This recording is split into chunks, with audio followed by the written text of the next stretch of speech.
এই যে লোকগীত সমূহ মানে গোৱালপৰীয়া লোকগীত এই গোৱালপৰীয়া লোকগীত নামটো কোনে দিলে প্ৰথমতে কেনেকৈ আহিলে এইটো গোৱালপৰীয়া লোকগীতটো আচলতে যেতিয়া প্ৰতিমা পাণ্ডেক গুৱাহাটী অল ইণ্ডিয়া ৰেডিঅ'ত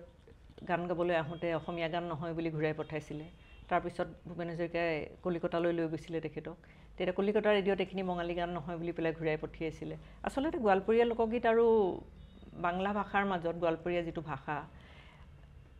যিটো পাৰ্থক্য আছে সেইটো একদম চুলিডালৰ সমান গতিকে বাংলায়ো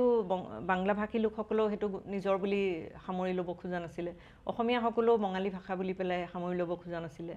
তেতিয়া যেতিয়া বাৰে বাৰে ঘূৰি আহিছিলে তেতিয়া ভূপেন হাজৰিকাদেৱে সেই গীতসমূহত একদম মন্ত্ৰমুগ্ধ হৈ গৈছিলে আচলতে গীতখিনি শুনি পেলাই তেখেতে সেই গীতখিনিক আৰু বহু জ্ঞানী পুৰুষোত্তম দাসকে আদি কৰি বহুজন জ্ঞানী পণ্ডিতৰ লগত কথা পাতি এই গীতসমূহক গোৱালপৰীয়া লোকগীত বুলি পেলাই